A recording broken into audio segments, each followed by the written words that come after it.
74, 75 years when you think about 1944 and the state of the country and the state of the world in 1944, and then you think about today. I don't know what the Vegas odds were that the UNCF would make it to 75. If Vegas was given odds then, it might not have been too high, but you have persisted and thrived because your mission is right and because the institutions, the HBCUs around this country are so strong.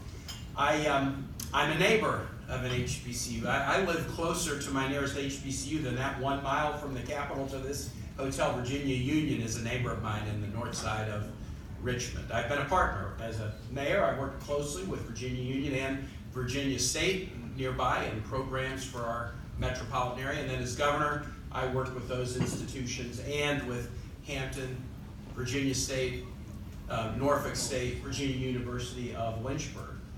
I also have been in state government at a time of challenge. We had an HBCU, a wonderful HBCU with a great history, St. Paul's in Lawrenceville, Virginia, that had to close. It's not easy running a college. It's not easy running an HBCU. There's challenges out there. But in addition to being a partner, I'm proud to say I'm a consumer. I am a consumer. My children were educated in the Richmond Public Schools, and most of their teachers over the course of their years through the Richmond Public Schools, they combined spent 40 years in the Richmond Public Schools. Most of their teachers were HBCU grads, and I got a chance to see their dedication toward education of all children and their passion, and my kids are out in the big wide world and doing all kinds of wonderful things now because of the thumbprint that good educators put on them. I am thrilled to be on this honor roll. I have no excuse for not being on this honor roll because I have so many friends, so many neighbors, so many colleagues who, if I ever veered off the path, would yank me back to the path quick. My wife was the Secretary of Education in Virginia. We worked so closely with our HBCUs. And as governor, we did some wonderful things that I'm trying to replicate now in the Senate. For example, we used Virginia's Public Building Authority, which was focused on public buildings. We used the Public Building Authority to finance facilities on our HBCUs, even those that were not public institutions. Hampton is an example. And so we were always looking for ways to use the tools of the state to help our HBCUs achieve tuition assistance grants, which are critical in virtually all states. And now I have the opportunity to serve on the Health, Education, Labor, Pension Committee. And I have a feeling the reauthorization of the Higher Education Act has been the subject of some significant discussion and will be when you go up and talk to your members on Thursday.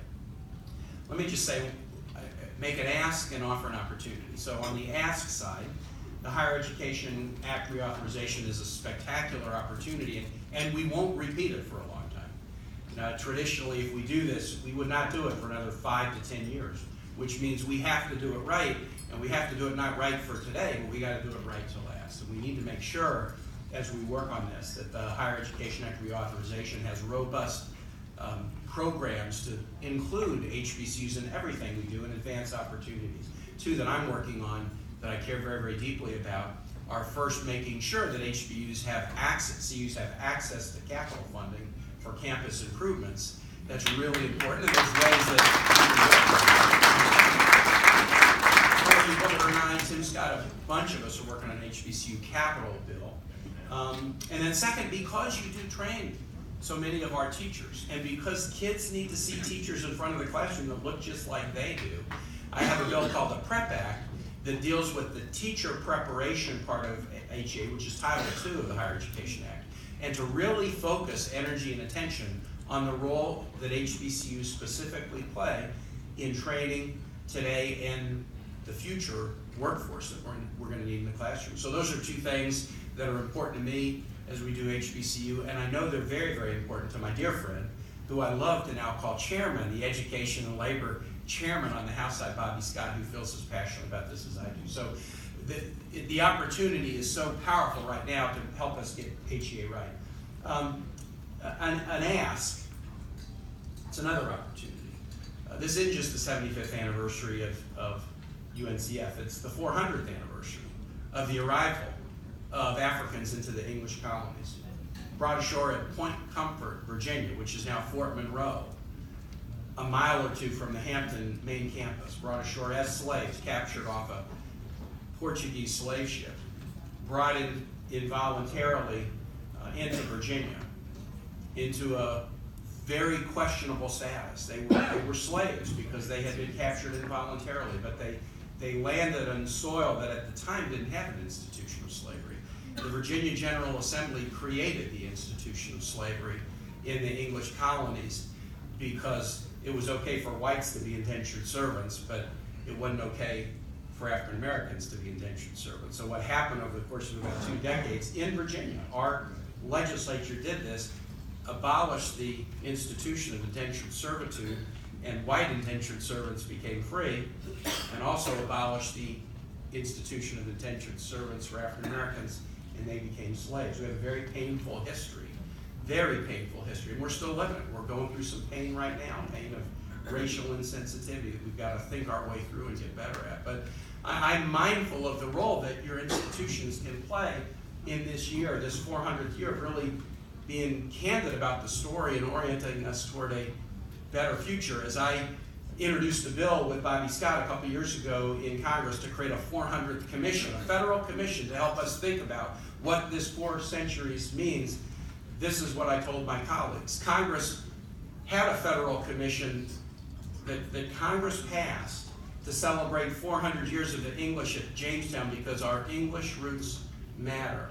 We had a federal commission to commemorate 450 years of the Hispanic settlement at St. Augustine, Florida, because our Hispanic roots matter. And when I introduced the bill with Bobby in 2016, I said if our English roots matter and our Hispanic roots matter, then our African roots matter, and we should tell that story of the 400 years, or do our best to do it. We can't completely tell it. We're human. It's a story that's too vast, but we need to try everything we can, and your institutions can all do things around the August anniversary of the arrival of these first Africans who have fundamentally transformed our society. Last thing I'll say, I always say this when I talk about the commission and the need to really get the story. If you think about 400 years divided into 8 half-centuries, and then think about the story of the African contribution to this country.